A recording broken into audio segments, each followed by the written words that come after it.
እዚ راديو ድምፂ ኣሜሪካ እዩ ብ22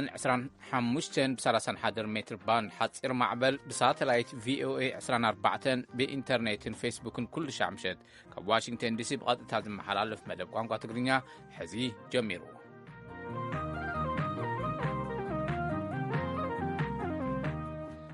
كما يتمسوا زخبركم سمعت لهم عن تحامس تشعت حاسة كل تشحن عصرت حالا عمة مرتوي عصرت حمشتن حاسة كل تشحن عصرت الشحتن يو زتا أنا أقولكم قبر مدنين زينا بمقدام كل تتصابات كنا أقرب لكم هنا سرع مدى بمنا أسيون تقرب الله نقول مسانا صنحو فلما قن زينا حيز الله بتر سلطانيو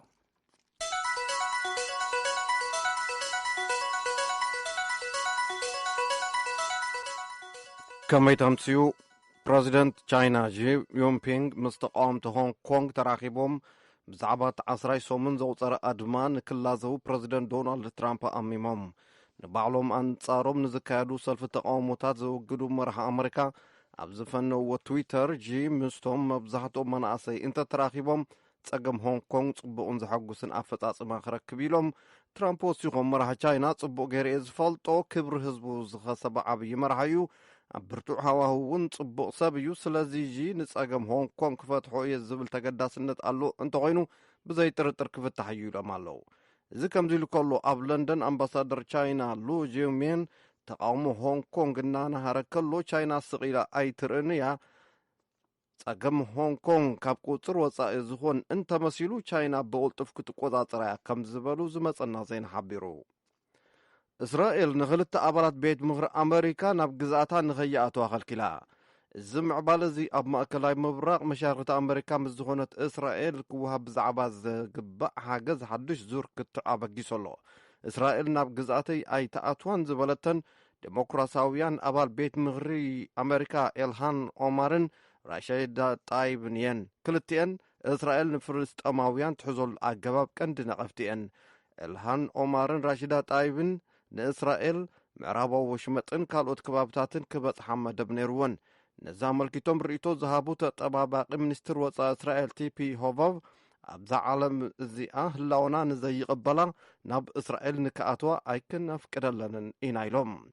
قدم يلوم تويتر زلأخو بريزيدنت دونالد ترامب وغنوم إسرائيل نزن كلتا أبرات بيت مغري نكاتوا أنت فقيدا حيال دخمتيو نإسرائيل نكلهم أهوداويانن زلائيين أمرؤون مغيار زقبر نجر أيكهلون إلهم نيرام أب أوان أوباما أمباسادر أمريكا أب إسرائيل زنورو دان شابيرو باغنوم إسرائيل مجمريان كأتوام مفقادا تباباو نيرو نتوسان مقلبا ساقنات ترقم زي بلون زي السما معلون إلهم اللو إذي راديو دمت أمريكا يو كرمتو مالي وقع بزخونا وصيت هاقرافتن عصر تغل تغفلي إثيوبيا نتمهارون ولدن كر أبيلو مالو زسرحنا يون زرخبنا يون زتفلالي يزبلو بزحاتو مهارو قطعي إنامول يركبو زقربنا يو ترعان ملاش كي رخبا خلو وصيت فتن عصر تغلتا اللاوي كون أين ورون إلو اللو بيرو تمرت كلل تقراي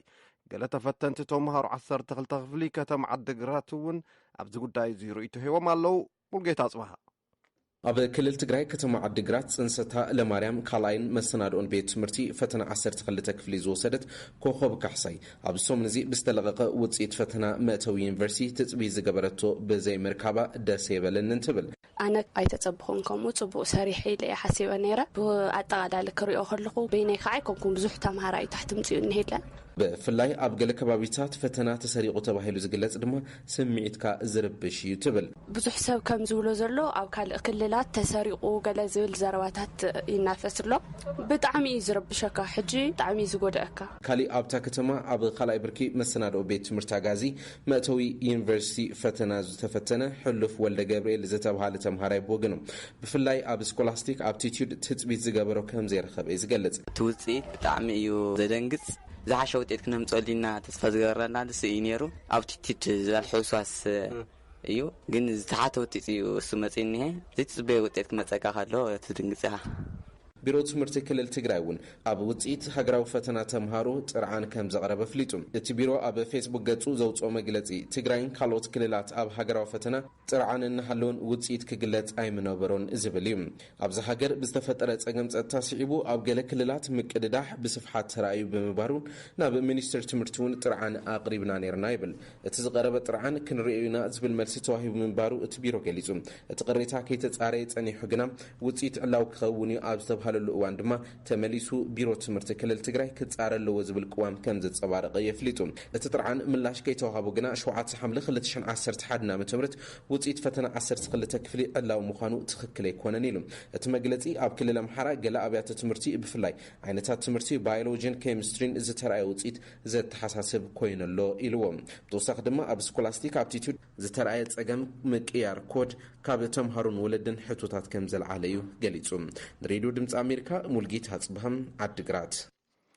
የቕንየልና ሙልጌታ እዚ ከምዚ ኢሉ ከሎ መስርሕ መበል 12 ሃገራዊ ፈተና ኢትዮጵያ ጸገም ስለ ዝነበሮ ንክእረም ቢሮ ትምህርቲ ክልል ኦሮሚያ ሓቲቱሎ ሓላፊ ቢሮ ትምህርቲ ክልል ኦሮሚያ ዶክተር ቶላ በሬሳ ቅሬታና ሚኒስተር ትምህርቲ ኣቕሪብና ነርና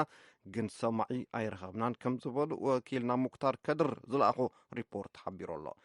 ብተመሳሳሊ ዜና ኣብ ልዕሊ ውጽኢት ፈተና 12 ክፍሊ ኣብ ድሬዳዋ እውን ቅሬታ ይቃላሕ ከም ዘሎ ዝመፀና ዜና ሓቢሩ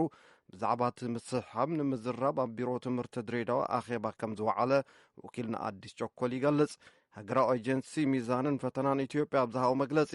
ኣብ ሓደ ዓይነት ፈተና ወይ ከዓ ስኮላስቲክ ኣፕቲቱድ ዝነበረ መስርሕ እርማት ኣበር ከም ዝነበሮ ተፈሊጥዩ ነቲ ፈተና ንምእራም ኣብ ማሽን ጌጋ ከም ዝተፈጠረን ካብ 314,000 ተፈተንቲ ፍርቁ ጌጋ ውጽኢት ተመዝጊቡ ክኾን ይኽእል እዩ ካብ ክልላት ትግራይን ኦሮሚያን ግና ቅሬታ ኣይቀረበልናን ከም ዝበለ ዝበፅሐና ዜና ገሊጹሉ እቲ ኤጀንሲ ካብ ክልላት ኦሮሚያን ኣምሓራን ደቡብን ቤንሻንጉልን ናይ ዝርከቡ 848 ተምሃሮ ውጽኢት ይምርመር ኣሎ ከም ዝበለ ሪፖርት እስክንድር ፍሬው ገሊጹ ሓይሊ ጸጥታ ክልል ኣምሓራ ኣብዛ ትዛዘም ዘላ ዓመት ልዕሊ 9 ሚልዮን ቅርሺ ንዝዋግኡ ንብረት ከም ዝመለሰን ልዕሊ 1345 ጥርጡራት ከም ዝኣስረን ኣፍሊጡ ሓላፊ ቤት ጽሕፈት ምልሻ እቲ ክልል ኣቶ ጎሹ ስንቴሎም ሐሙስ ብመሰረት ዝሃቦ መግለጺ ንናይቲ ክልል ሰላም ንምርግጋጽ ብርክት ዝበሉ ስራሕቲ ተፈጺሙ ኣሎ ኢሎም ኣብ መወዳእታ ናይ ሎም ዘበን ግጥማት ማእከላይን ምብራቕን ኣፍሪካ ትሕቲ 15 ዓመት ዝዕድሚኦም ደቂ ተባዕትዮ ጽባሕ ኣብ ስቴድየም ኣስመራ ክጅመር እዩ ኤርትራን ብሩንድን የነት ግጥማት ጽባሕ ዓርቢ ክጅምርኦ ኢትዮጵያ ኡጋንዳ ታንዛንያ ደቡብ ሱዳን ሩዋንዳ ኣብ ካልኣይ ምድብ ኤርትራ ምስ ሶማልያ ኬንያን ብሩንዲን ተሰሪዓላ ቀዳም ጋንታ ኢትዮጵያ ምስ ብሩንዲ ክትጋጠም እያ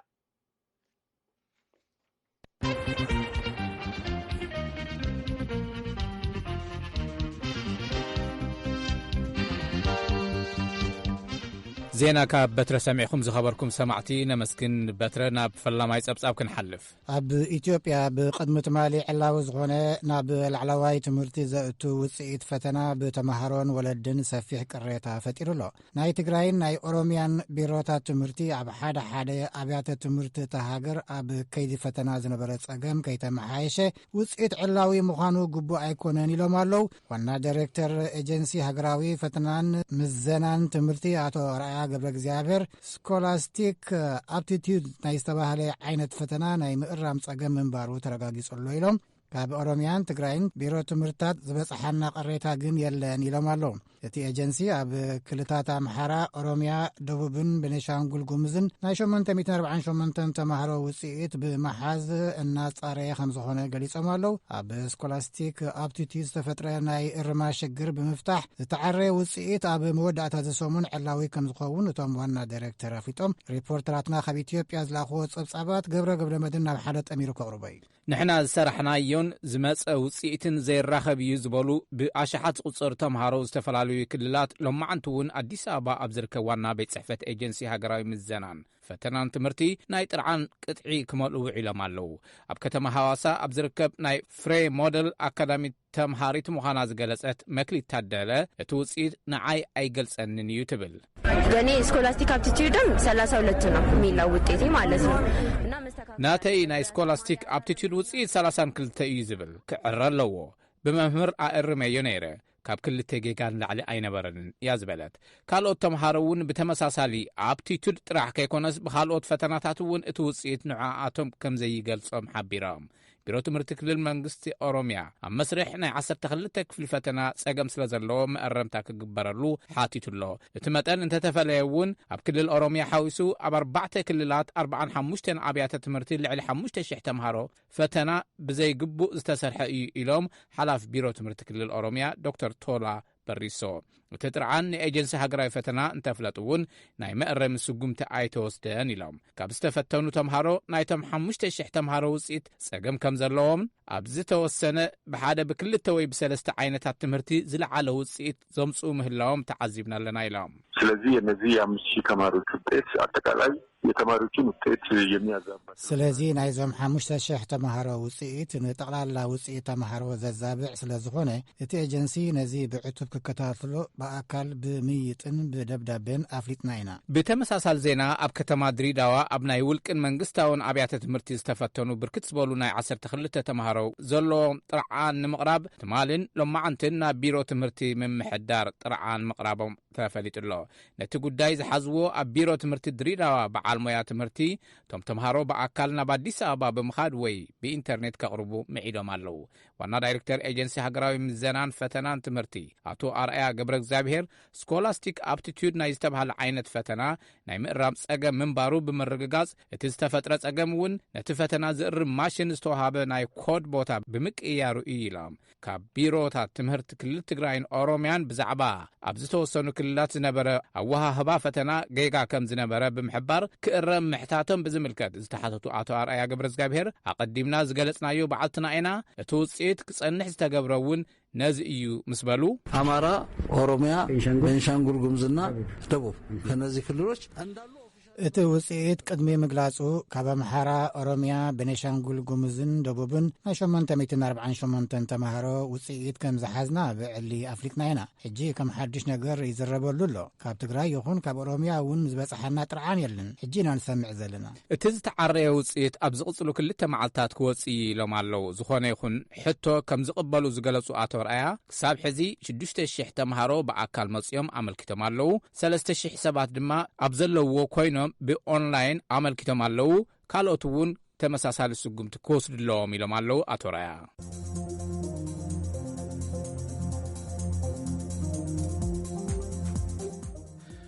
ክንቕጽል ኣብ ኣስመራ ንልዕሊ 2 ሰሙን ዝካየድ ትሕቲ 15 ዓመት ዕድመ ውድድር ሴካፋ ማለት ኮንፌደሬሽን ኩዕሶ እግሪ ማእኸላይን ምብራቕን አፍሪካ ግጥማት ኩዕሶ እግሪ ጽባሕ ክጅምር እዩ ብርሃነ በርሀ ኣብ ኣስመራ ዝተኻየደ ጋዜጣዊ መግለጺ ጸብጺቡሎ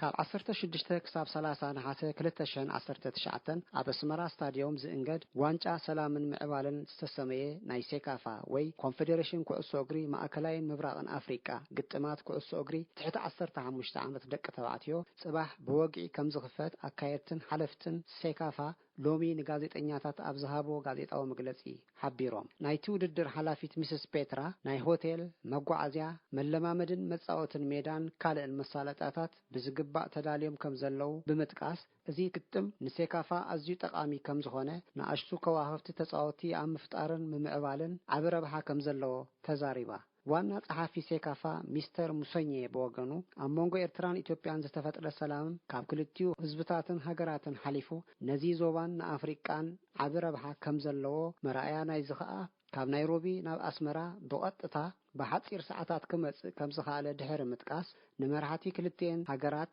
ምስጋንኡ ኣቕሪቡ ሚስተር መሰኘ ኣስዒቡ ኤርትራ ኣብ 2010 ውድድር ሴካፋ ብዘደንቕ ኣገባብ እንግዳ ከም ዝነበረት ብምዝኽኻር ነዚ ውድድር ከተእንግድ ሙሉእ ብቕዓት ከም ዘለዋ ተዛሪቡ ሚስተር ሙሰኘ ብምቕጻል ነዚ ውድድር ዝከታተሉ ናይ ቴክኒክ ጉጅለ ንነፍሲ ወከፍ ግጥም ተጻወትን ጋንታታትን ብምርኣይ ድኹምን ብሉጽን ጎንታት ብምድላይ ኣብ ቀጻሊ ንምምዕባሉ ዘኽእል ገምጋም ብምግባር ሃገራት ናይ ዞባ ኣብ ዝለዓለ ደረጃ ግጥማት ናይ ኣፍኮን ኦሎምፒክን ዝኣመሰሉ ንኸሳተፉ ብዙሕ ትጽቢት ከም ዘለዎ ተዛሪቡ ኣብዚ ብደረጃ ኣህጉር ኣፍሪቃ ንፋለማይ ጊዜኡ ዝካየድ ታሪኻዊ ግጥም ዝሳተፉ ሃገራት ኤርትራ፣ ኢትዮጵያ፣ ሱዳን፣ ሶማሊያ፣ ኬንያ፣ ታንዛንያ፣ ሩዋንዳ፣ ብሩንዲ፣ ደቡብ ሱዳንን ኡጋንዳን ኮይነን ኣብ ምድብ 1 ኤርትራ፣ ብሩንዲ፣ ኬንያ፣ ሱዳን፣ ሶማሊያ፣ ኣብ ምድብ 2 ኡጋንዳ፣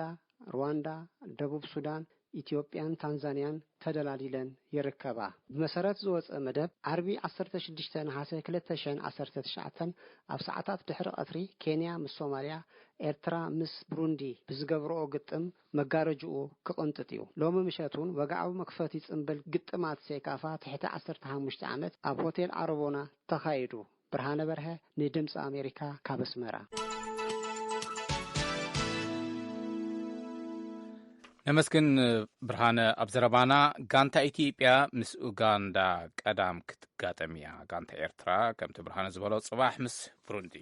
እዚ ሬድዮ ድምፂ ኣሜሪካ እዩ። ናብ መደብ መናእሰይ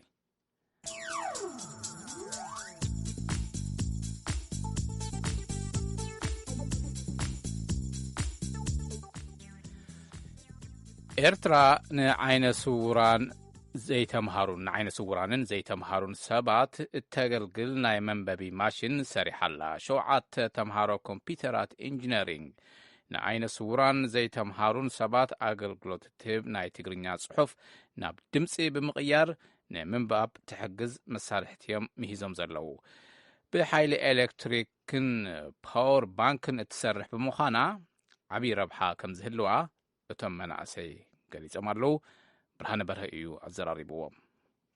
ንባብ ካብ ፈለማ ንምጅማር ቁጥሪ 1 ጠውቑ። ጠቕላላ ስራሕ ደው ንምባል ቁጥሪ 3 ጠውቑ። ድምፂ ንምቕናስ ቁጥሪ 4 ጠውቑ። ስእሊ ንምልዓል ቁጥሪ 5 ጠውቑ። ድምፂ ክብ ንምባል ቁጥሪ 6 ጠውቑ። ዝተነበበ ድምፂ ናብ ፍላሽ ንምስዳድ ቁጥሪ 7 ጠውቑ። ድምፂ ደው ንምባል ወይ ድማ ንምቕጻል ቁጥሪ 8 ጠውቑ። ስእሊ ናብ ፊደላት ናይ ምቕያር መስርሕ ይካየድ ኣሎ። ብኽብረትኩም ቁሩብ ተጸበዩ። እዚ ንሰምዖ ዘለና ድምፂ ብ7 ተምሃሮ ምህንድስና ኮምፒተር ዝተሰርሐት ስራሕ ኮይና ንዓይነ ስውራንን ዘይተምሃሩ ሰባትን ናይ ትግርኛ ጽሑፋት ናብ ድምፂ ቀይራ እተንብብ መሳርሒት እያ። እዞም ፌበን ንጉሴ፣ ሳይሞን ሳምሶም፣ ኣማንኤል ተወልደ ብርሃን፣ ሻም ኣስገዶም፣ ሄኖክ ኣስመሮም፣ ዳዊት ሃይለን፣ መንግስቲ ኣባርኣያን ዝተባሃሉ መንእስያት ሎሚ ዓመትዮም ኣብ ኮሌጅ ማይ ነፍሒ ትምህርቶም ዛዚሞም ነዛ ጽሑፍ ተንብብ መሳርሒት ን5 ዓመት መመረቕታ ኢሎም ከም ዝሰርሕዋን ነቲ ሓሳብ ከዓ ኣብ ከባቢኦም ዝርከቡ ዓይነ ስውራን ንዘጋጥሞም ናይ ንባብ ጸገማት ንምፍታሕ ከም ዝመረጽዋን ሓደ ካብቶም ተምሃሮ መንእሰይ ኣማንኤል ተወልደ ብርሃን ንቪኦኤ ተዛሪቡ። ፕሪንትድ ወይ ድማ ዝተሓተመ ዝኾነ ዓይነት ኤ4 ሳይዝ ዘለዎ ፔፐር ካብቲ ስእሊ ናብ ድምፂ ቀይራ ኮምፒውተር ዝኽእሉ ዓይነት ሓገዝያ ትገብር ማለት እዩ። ዛ ስራሕ ቀንዲ ነዛ ፕሮጀክት ንስራሕ ዝደረኸና ምክንያት ካበይ ዝመጽእ ሓሳብ ሓደ ግዜ ሕጂ ሓደ ዓይነ ስውር ናብ ሓደ ቦታ ውሰደን ኢሉ ማለት እዩ። ሸውዓብቲ መንገዲ እንዳኸና ንዕልል ገለመቸም ዳሕራይ ኣብ ሓደ ኦፊስ ምስ በጽሐ ጽሑፍ ገለይብዎ ንዑ ዝምልከት ማለት እዩ። ሕጂ ልክዕ ነዚ ጽሑፍ እዚ አንብበለይ እዩ ዝብለኒ ማለት እዩ። ብሕልፊ ኣብዚ ሎሚ ግዜ ከዓ ከምቲ ናይ ቀደም ክትረክብ ኣይትኽእልና ሓሰብ ጠጠው ኢሉ ከም ዝበልካ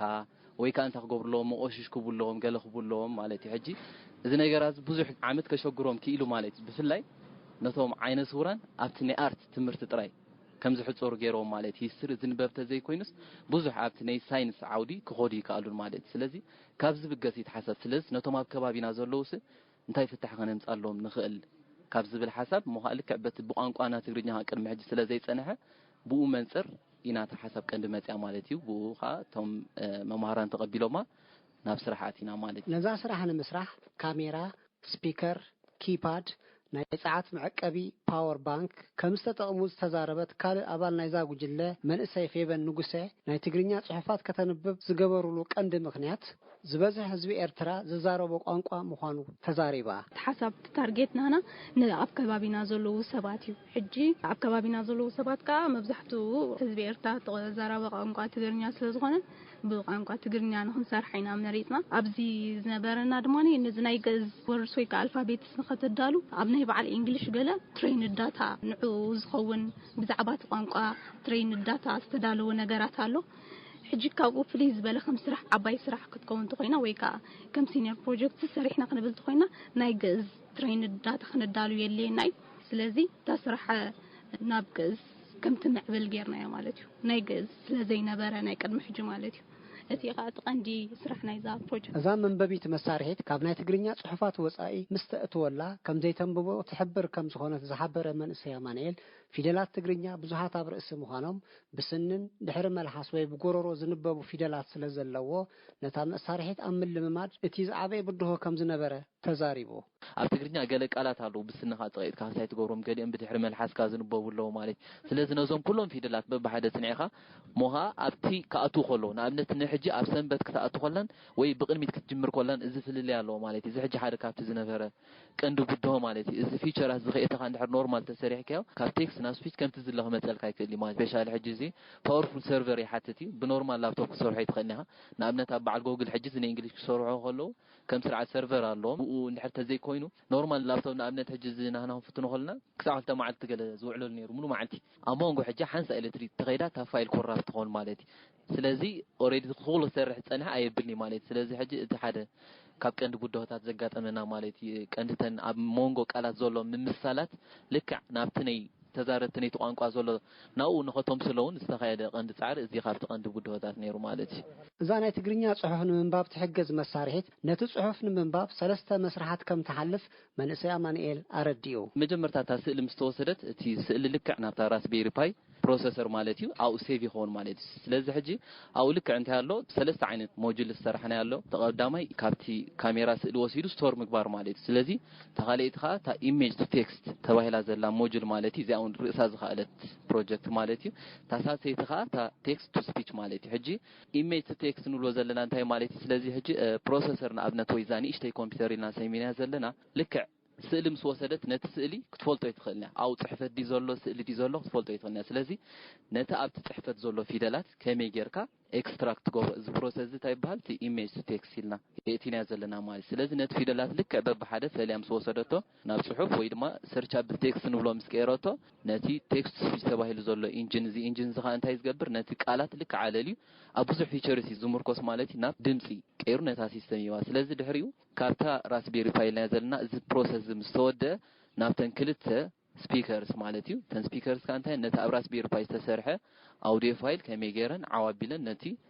ዓይነ ስውር የንብባሉ ማለት እዩ ስለዚ ኣብ ክንዲ ስፒከር እዚአን እውን ሄድፎን ክጥቀም ይኽእል እዩ ወይ እውን ኢርፎን ዝኾነ ዓይነት ንብረት ከእትወሉ ይኽእል ማለት እዩ ዓይነ ስውራን ንምጽሓፍ ዝጥቀምሉ ኣገባብ ብሬል ጥራይ ብምዃኑ ክሽገሩ ከም ዝጸንሑን እቲ ናይ ብሬል ወረቐት ክብደትን ዕቤትን ስለ ዘለዎ ምስ ግዜውን እቲ ውጋእ ጽሑፍ እንዳለመፀን እንዳሃሰሰን ዝኸይድ ከም ዝኾነ ዝሓበረ መንእሰይ ኣማኑኤል መንበቢት ዓቐና 50 ብ50 ሴንቲሜትር ክብደታ ከዓ ከባቢ 4 ኪሎ ብምዃና ካብ ቦታ ናብ ቦታ ንምንቅስቓስን ኣብ ዝደለኻዮ ቦታ ክትጥቀመላን ምችእቲ ከም ዝኾነትን ተወስዶ ጸዓቱን ብቐጥታ ካብ ኤሌክትሪክ ትጥቀም ኣብ ርእሲ ምዃና ፓወር ባንክ ወይ መኸዘኒ ጸዓት ቻርጅ ብምግባር ን12 ሰዓትን ልዕል እውን ክትጥቀመላ ትኽእል ኮይና ብተወሳኺ እውን ነቲ ዘንበበቶ ጽሑፍ ኣብ ራስቤሪ ፓይ ወይ መመስርሒ ኣካል ትዕቅቦ ብምዃና ብፍላሽ ዲስክ ወሲድካ ኣብ ዝደለኻዮ ቦታ ክትጥቀመላ ከም ትኽእል ኮይና ከም ተሰርሐት እዮም ኣረዲኦም ወዳእታቶም መንእስያት ኣብ ቀጻሊ ነዛ ንምንባብ ትሕግዝ መሳርሒት ዓቐናን ክብደታን ብምጉዳል ካብቲ ዘላቶ ደረጃ ንላዕሊ ንምዕባያ መደብ ከም ዘለዎምን ብኢድ ዝተጻሕፉ ጽሑፋት ከተንብብ ንምግባራ ከምኡውን ብላቲንን ግእዝን ፊደላት ዝተጻሕፉ ካልኦት ዓይነት ቋንቋታት ከም ተንብብ ንምግባራ ከም ዝሰርሑ ምስ ማሕበር ዓይነ ስውራን ኮሌጃትን ኣብያተ ንባብን ዝኣመሰሉ መሻርክቲ ብምዝርራብ ብዓበይቲ ሰርቨራት ዝለዓለን ዝሰፍሐን ኣገልግሎት ንምሃብ መደብ ከም ዘለዎም እቶም ተማሃሮ ምህንድስና ኮምፒውተር ዝኾኑ 7 መንእሰያት ተዛሪቦም ብርሃነ በርሀ ንድምፂ ኣሜሪካ ካብ ኣስመራ ነመስግን ብርሃነ በርሀ ከምኡ እውን ኣጋይሽና ጽቡቕ ምህዞ ሰናይ ዕድል ከዓ ንምናያልኩም እዚ ሬድዮ ድምፂ ኣሜሪካ እዩ ክንቐጽል ናብ ትግራይ መቐለ ገብረ ኪዳን ገብረ መድህን ድሕሪ ዲግሪ ምምራቕ ኣብ ምጽራቅ ሳእኒ ዝተዋፈረ ጻዕራ መንእሰይ እዩ መንእሰይ ገብረ ኪዳን ኣብ ወረዳ ኣሕፈሮም ተወሊዱ ኣብ ፈረስማይ ካብ ቀዳማይ ክሳብ 10 ተማሂሩ 11-12 ክፍሊ ኣብ እንጥጮ ድሕሪ ምምሃሩ ናብ ዩኒቨርሲቲ መቐለ ኣምሪሑ መንእሰይ ገብረ ኪዳን ግርማይ ብጸገም እናተምሃረ ዝዓበየ ኣብ ገዛ ከም ሰብኣይን ውሉድን ኮይኑ ናብራ ብምምራሕ ንወላዲቱ ዝሕግዝ ህርኩት መንእሰይ እዩ ድሕሪ ሓያል ጻዕሪ ካብ ዩኒቨርሲቲ መቐለ ብጂኦሎጂ ብዲግሪ ተመሪቑ ሕዚ እውን ኣብ ምጽራቅ ሳእኒ ተዋፊሩ ናብርኡ ይመርሕ ኣሎ መሳርሕትና ኣለም ፍስሓ ንመንእሰይ ገብረ ኪዳን ኣዘራሪቡ ዝለኣኾ ትሕዝቶ ይቕጽል። ምሩቕ ዲግሪ ገብረ ኪዳን ገብረ መድህን ኣብ ስራሕቲ ምጥራግ ጫማ ተዋፊሩ ዝርከብ ፈታዊ ስራሕ መንእሰይ እዩ። ገብረ ኪዳን ገብረ መድህን ኣብ ወረዳ ሕፍሮም ከባቢ ፈረስማይ ዕዳጋ ሓሙስ ኣብ ዝበሃል ቁሸት ተወሊዱ። መንእሰይ ገብረ ኪዳን ገብረ መድህን ካብ ቀዳማይ ክሳብ 10ይ ክፍሊ ኣብ ፈረስማይ እንትመሃር 11-12 ክፍልን ኣብ እንትጮ ድሕሪ ምምሃር ናብ ዩኒቨርሲቲ መቐለ ምሪሑ። ገብረ ኪዳን ወዲ ገባር ብምባል ወግዑ ይቕጽል። ወዲ ገባር እየ ኣዴላትኒ ብዝከኣለኒ መጠን ናይ ሕርሻና ምስኡ ናይ ገባር ስራሕ እናሰርሕኹ ኣደይ እውን ያው ልክዕ ከም ሰብኣይ ሰበይቲ ኮይና ኣዕብያትኒ ማለት እዩ።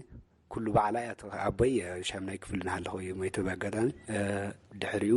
ክረምቲ ኣብ ሑመራ ገለ ይኸይድ እየ ይምለስ ንመምሃርያይ ግዛዕ ምዛ ኣኪበ ይመፅእ ከማ ነገርኹ ሽካብ ዩኒቨርሲቲ ባዕርሱስ በቃ ሑመራ እናተመላለስኩ ብባዕለ እየ ተማሂረ ማለት እዩ። እናተይ ፃሪ እዩ ምጥናዕቲ ከመይ ነይሩ? 12 ክፍሊ እናሃለኻ ክንደይ ውፅኢት ረኺብካ ናበይ ኣምሪኻ ድሕሪኡ? 2005 ዓመተ ምህረት 12 ኣብ እንትጮ ወዲየ ውፅኢተይ እውን ዳርጋ ሙሉእ ተጋነነ ዋላ ይኹን ማእኸላይ ውፅኢት እዩ። ዋላ 10 ኢለ ፅቡቕ ካብዞም ዳሕና ዝበሃሉ ግሬድ ካብ 10 ብስሩ ናሓስኩ እየ ነይረ። ድሕሪ ናበይ ኣምሪሕኻ? ድሕሪ ማትሪክ ማለት ናብ ዩኒቨርሲቲ ሓሊፍካ ዲኻ? ድሕሪ ሓሊፍካ ቤት ተማሂርካ እንታይ ተማሂርካ? 12 እንትጮ ፕሪፓራቶሪ ምስ ወዳእኹ ብ2006 መቐለ ዩኒቨርሲቲ በፂሕኒ። መቐለ ዩኒቨርሲቲ ብጂኦሎጂ ዲፓርትመንት ብ2009 ሬጉላር ኮይነ ማለት እዩ ተወዲአ ብ2009 ተመረቀ። እስካብ ሕዚ ግን ምንም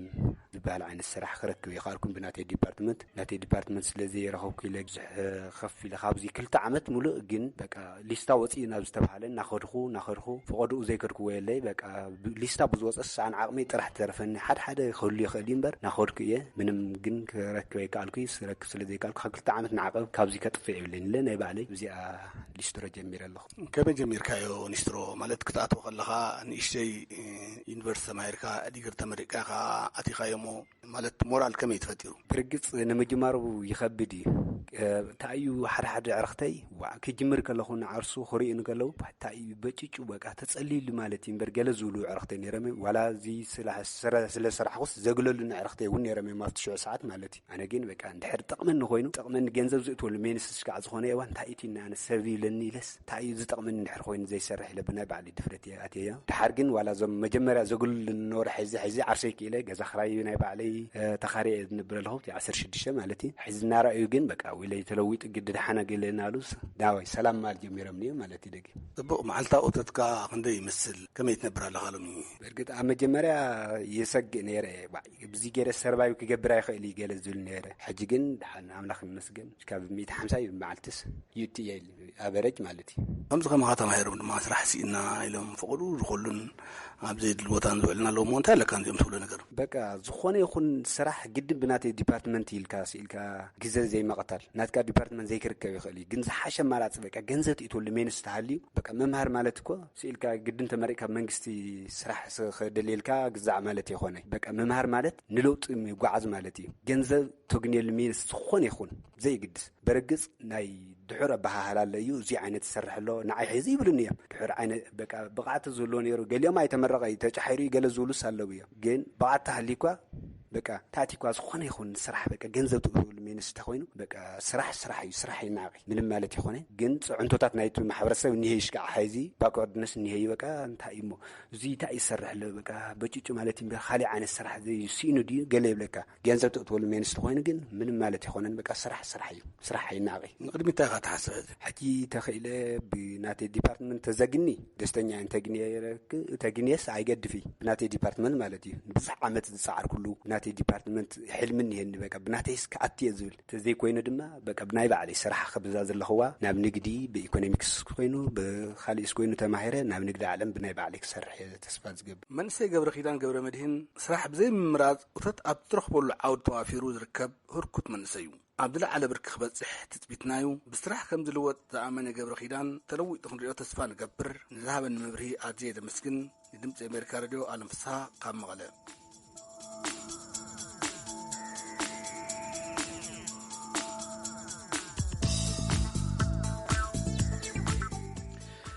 ብሓቂ እውን ፈታዊ ስራሕ መንእሰይ ኢልካዮ ኣለም ስራሕ ከይመረፀ ንናብራ ምስዓሪ ህይወት ምምራሕ